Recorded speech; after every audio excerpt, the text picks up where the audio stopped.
You're listening to the Ask Drone U podcast. You ask, we answer your drone questions. Whether you're here to turn your passion into profit or you simply fly for fun, we're a community of learners and teachers who aspire to achieve greatness. We are Drone U. Hey everyone, and welcome to another fantastic episode of Ask Drone U. My name is Paul, and I'm here with Haye Costello from Drone DJ, as we're here to deliver this week's drone news. Haye, welcome back to the show, my friend. How are you doing? Very good, very good. It's getting cold up here in New York. It's actually snowing a little bit this morning, so winter is here for sure. Oh man, winter is fun. It's cold out here in New Mexico too, so yeah. Same weather, different location. Well, I know there's a lot of news coming out for this week, especially a lot of drones. And just as of this morning, DJI had announced a new presentation, a new enterprise presentation. But I've got good news for you, Haye. We don't have to travel to New York City again to go to the launch party because there isn't one this time. Is that correct? Yeah, that's what I heard from Romeo Dersher. I chatted with him this morning earlier, and apparently they're doing a soft launch, so there's not going to be an actual event like we had with the Osmo Pocket. The announcement is scheduled for December 17th. That's Monday morning, 9 a.m. Eastern time, and I suspect it's going to be a thermal camera that we can use on the DJI Mavic 2 Enterprise. Nice. Well, if they can give us a thermal camera, it'd be nice if we could also use it on the other Mavics. But I think it would be really interesting to see a light, compact drone that has a thermal sensor. I'm hoping it's a 336 sensor. I'm actually hoping it's a 640p sensor. But having that small form factor would be really powerful for a lot of these public safety officers and LEOs who are having to travel all the time and cannot fit an M210 box and the M210 battery box, in their vehicles.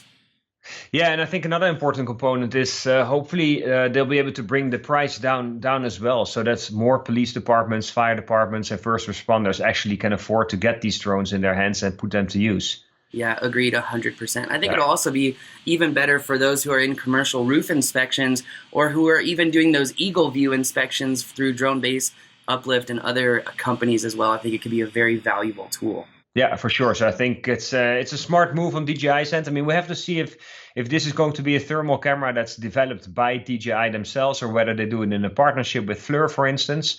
I suspect that it may be one of their own products at this time, but we'll see. What I heard people saying about the Mavic 2 Enterprise, that the one big missing piece was the thermal camera. I mean, it's nice to have a loudspeaker and a strobe light and a floodlight, but a thermal camera is really what would set this drone apart. So apparently as of this Monday, we'll have that. And yeah, it's very exciting news indeed.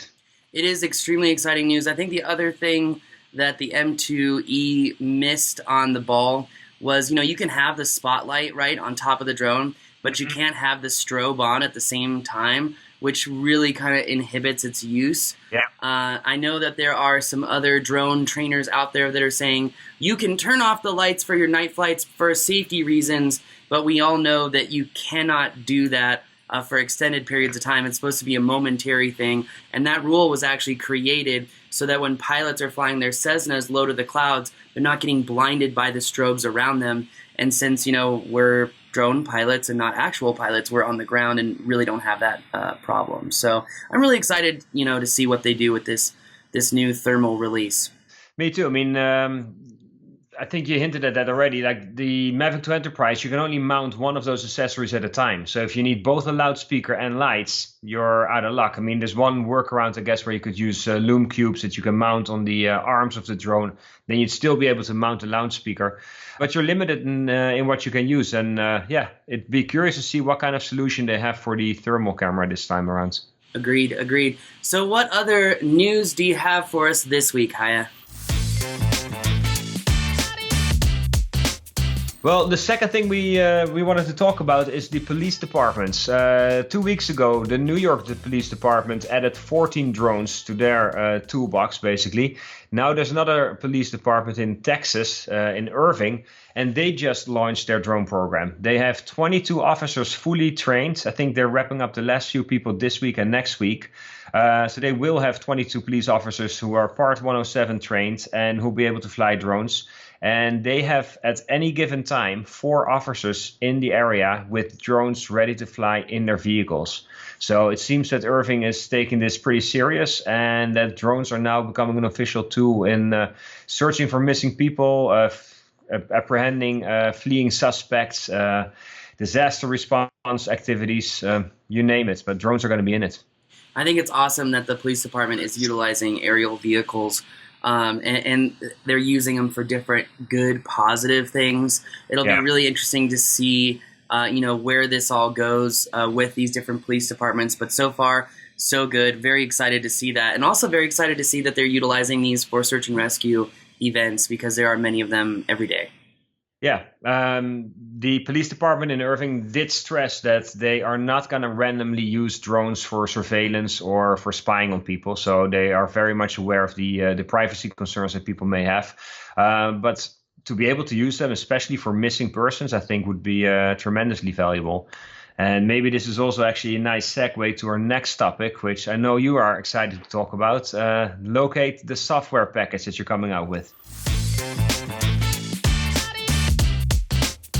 Yes, it is a fantastic segue for this week's drone news as well.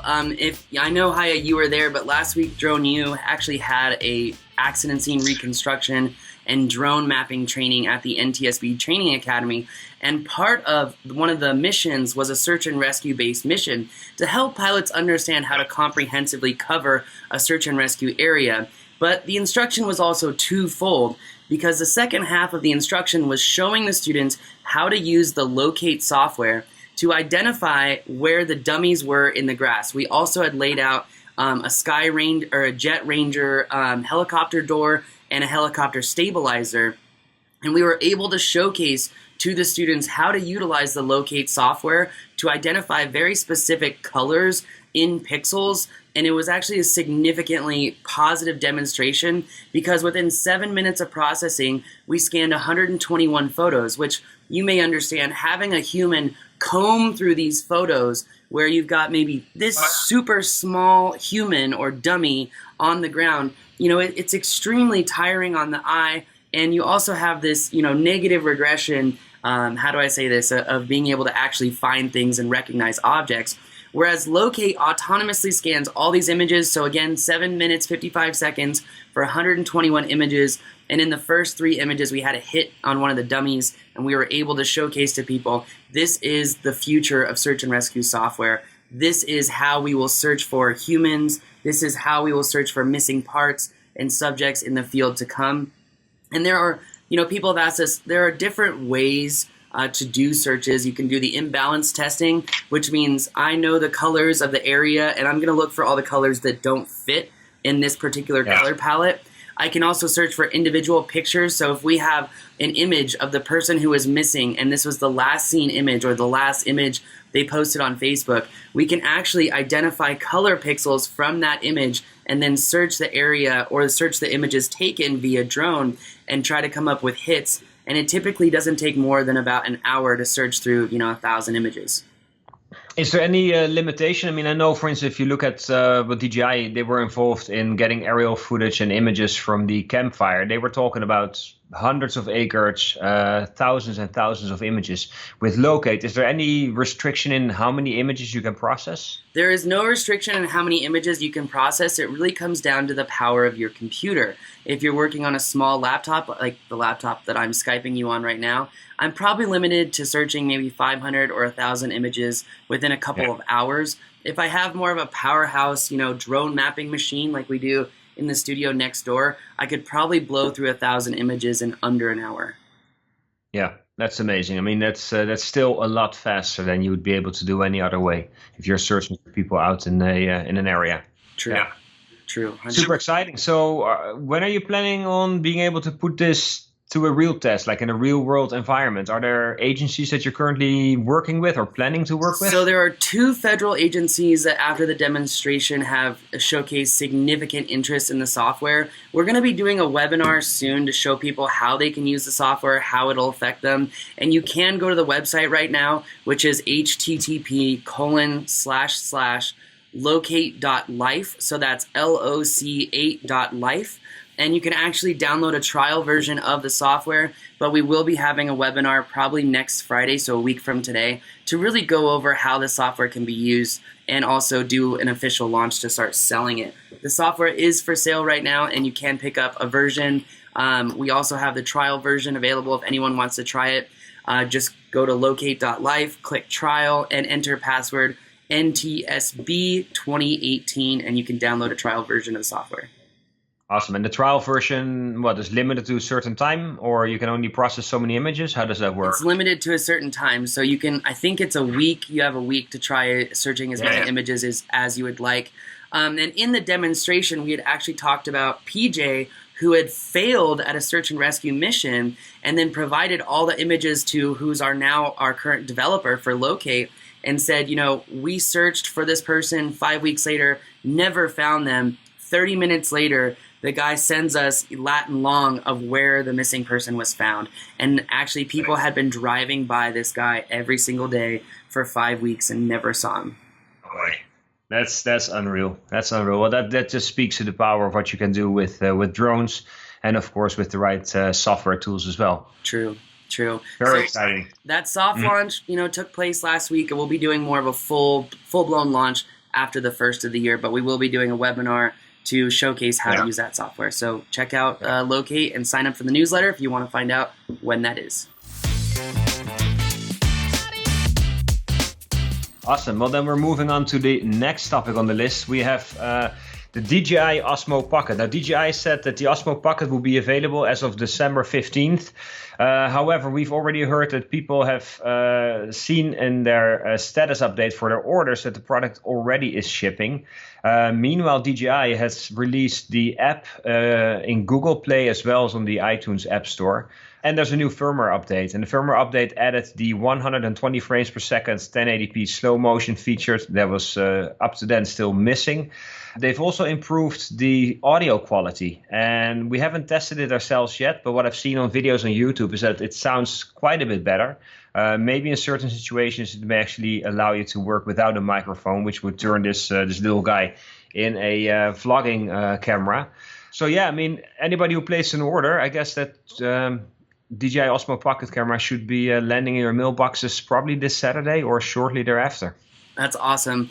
I love my Osmo Pocket, and I've been seeing so many videos on YouTube, and I have to say that I'm really excited for the accessories, man, because this Osmo Pocket doesn't have as many features as the original Osmo, which you could leave in another room and control with your phone via Wi-Fi. Yeah.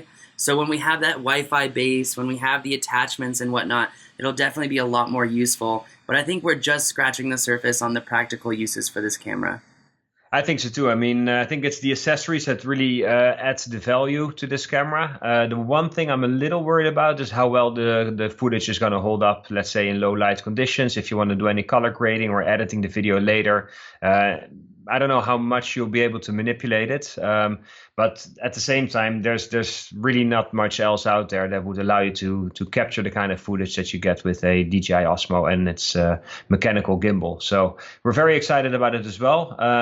DJI also announced that it's going to be for sale in their stores, I think as of today, if not soon.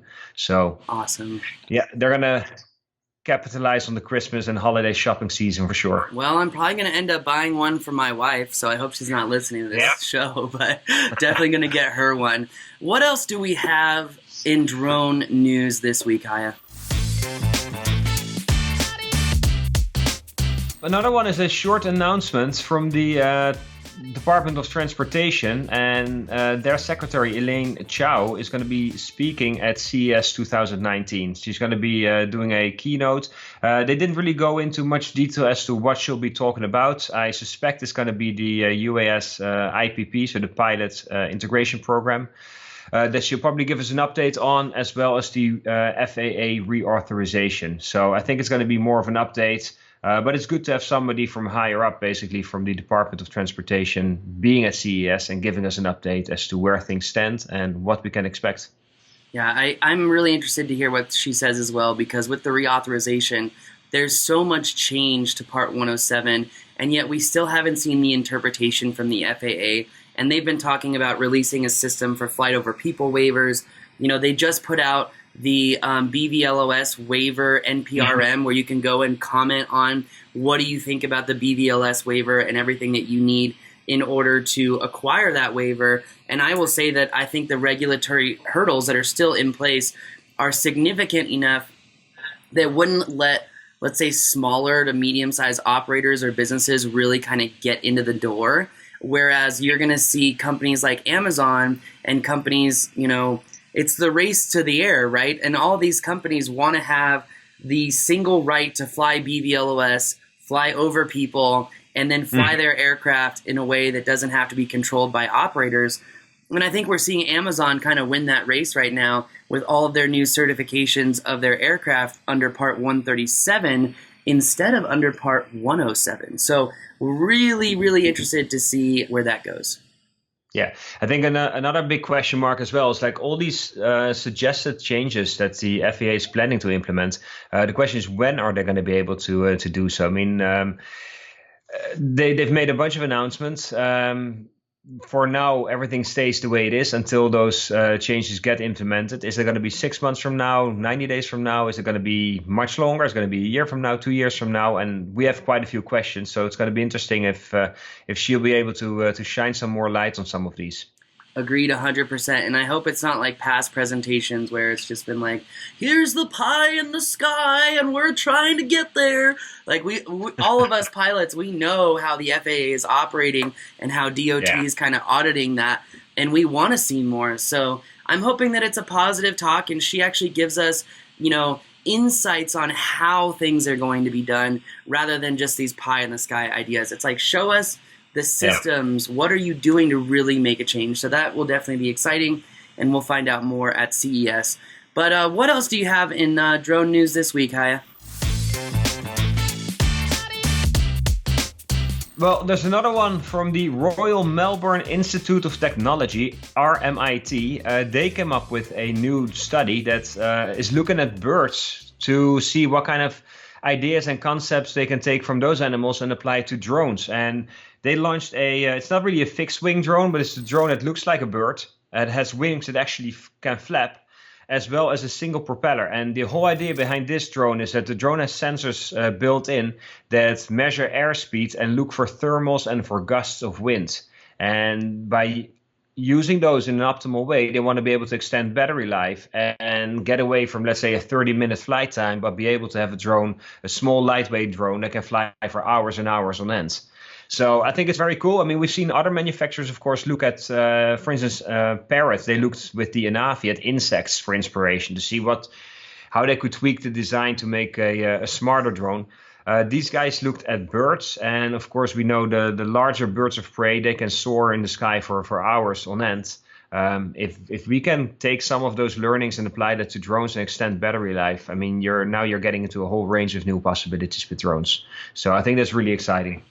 It is really exciting. It's very interesting how design is also just progressing in the drone world. I can't wait until we see more of the old military designs from the early 2000s where you had one motor pulling essentially the aircraft through the sky, and then you had a second motor that was turning the opposite direction of the polar motor, and essentially it was just powering all of the aircraft electronics from the airflow and prop wash off of the front end motor. So it'll be really interesting to see when some of these military concepts actually get utilized in the commercial world. But frankly, that's really exciting, Haye. Yeah, I thought that was really exciting as well. I mean, it remains to be seen, of course, how quickly anybody or any manufacturer is able to implement ideas and concepts like these into consumer drones. So I'm not expecting to see this in the next Mavic or Phantom drone. But at the same time, small tweaks and small things can make quite a difference. I mean, if you look at those quiet propellers that DJI came out about a year ago first, I think it was on the DJI Mavic Platinum, reduce the noise and also extends the flight time just by minutes. If you make small changes like that, then they start to add up at some point. So who knows what they'll be able to use for future drones. Another drone manufacturer that's been busy was Skydio with the R1. They have new software, and I think they're continuously working on the autonomous flying feature of that drone and trying to improve it. One of the restrictions with the initial R1 drone that they launched almost a year ago was that you couldn't fly that drone over a large body of water. So when it's flying, it has all these cameras around. I don't know if you must have seen that drone as well, I guess. The cameras try to identify objects in its surrounding and use those as marking points and allow the drone to fly and work its way through a certain area. When you fly over a large body of water, there's hardly anything to use as reference points, and also the water itself is reflective and always changing. So that was always a tough situation for these drones to fly in. Apparently now you can. And to prove this, Skydio also uploaded a video where you see guys wakeboarding, on jet skis, fishing, and the drone just flies. And it seems not to be a problem. So I thought that was pretty exciting. That will be really exciting. You know, we have a class here, we call it Flying Over Water, and we teach people how to fly Phantoms and Mavics over water. And it's all about turning off a lot of the safety features that are on these drones and flying them in a manner of which, you know, we talk about the battery test, testing out your batteries before you fly over a large body of waters. We talk about, you know, turning off vision positioning control, which is, it sounds like it's very similar to what the Skydio is doing, but I would definitely love to see how it's flying over water. As, you know, there are so many complications for flying over water, and even still to this day, most of the DJI drones consistently lose elevation while flying over the water. So I'd be really interested to see how the Skydio handles that particular issue. But again, very, very interesting. So is there anything else that we have for this week? There's quite a lot of drone news, it seems like. There's quite a bit more news, actually. There's a new competitor that might be a threat to the Mavic Air. It's the Xiaomi Fimi X8 SE. And if you look on paper at the specs, then it seems like it might be a competitor. Of course, with a lot of these drones, it always remains to be seen when you actually fly the aircraft, how well it flies and how well the software allows you to fly the drone. So even though the specs on paper may be comparable, doesn't necessarily mean it's going to be a head-on competition for DJI. I mean, DJI, as we all know, is pretty good when it comes to the software features and how you control the drone. However, this drone is priced at $499, so the price point is right there, competing with the Parrot and Navi, the DJI Mavic Air. Has a 33-minute flight time, which is impressive as well, and does 4K video at 30 frames per second up to 100 megabits per second. Also allows you to shoot in F-Log and shoot DNG RAW photos. So. Oh, and it has a 12 megapixel camera, by the way. So again, on paper, it looks like it might compete. We haven't flown it yet. We're trying to get our hands on one to put it to the test and compare it with the DJI Mavic Air as well as the Parrot and Navi. Who knows? If they get their stuff in order, it might well compete. Yeah, very interesting that it has that same 12 megapixel 1/2 sensor that the Mavic Pro has, but $499 is quite cheap. I will say, looking at the article on your site really fast, what I find really cool is how they built the remote. I think that's really neat that they've got literally, so if you're familiar with the Mavic 2 Pro and your screen kind of fits into the remote on the bottom, imagine if your phone kind of took up the entire screen and all you had were the thumbsticks to the right and left of your screen on your phone. And I think that's really, really interesting. And it says that the controller even works with an iPad mini, which that's a significant sized tablet. So I'm looking at the same image. I mean, it's a smart design. It reminds me of the the Nintendo Flip. Is it the Switch? I can't remember, but I know what you're talking about. I think it's the Switch. Same thing though. Screen in the center, controls on the outer side, makes it easy to hold on to and navigate, and you have a clear view of the screen as well at all times. So it's smart. It is really smart. It looks like they already have 141 pre-orders. Yeah. There's no information on when they'll be shipping, unfortunately. I hope that's going to be soon. We're trying to get our hands on one and just put it to the test and compare it to other drones. But it's good to see some competition. It's good to see new drones entering the market and making it a little less easy for DJI to be the #1 drone company. Well, I think that, hey, look, the more competition we have, the better it is for us as pilots, because DJI will just continue to advance themselves, and in addition to that, it's going to force, just better products overall, and that is a good thing for consumers, Yeah. And at the same time, it probably helps them to keep prices sharp and attractive as well. I mean, Parrot and Navi, they lowered their price not too long ago to keep sales up and to keep their product attractive. So that keeps DJI on their toes as well, hopefully. Totally. Yeah. Well, Haye, thank you so much for joining us on the show today. A lot of news. I'm really interested, to see what we see December 17th, which is next week, next Monday, as this show is coming out before then. So everyone, thanks again for listening. Really appreciate it. If you have a question, go to AskDroneU.com, upload that question. Yes, we will take news questions as well. Someone had reached out to us, Haye, and said, hey, I got a question about, can you talk about this news or that news? So I just want to clarify with everyone that if you do have a question, even if it is news related, go on and send it in. But as always, we do appreciate your time. And Haye, appreciate your time, my friend. Thank you again for coming on the show. Yeah, thanks for having me, and looking forward to the next one. Awesome. So we're going to try to have these shows go out every Friday. Is that right? That's kind of the same. We're on the same track. Yeah, that's the idea.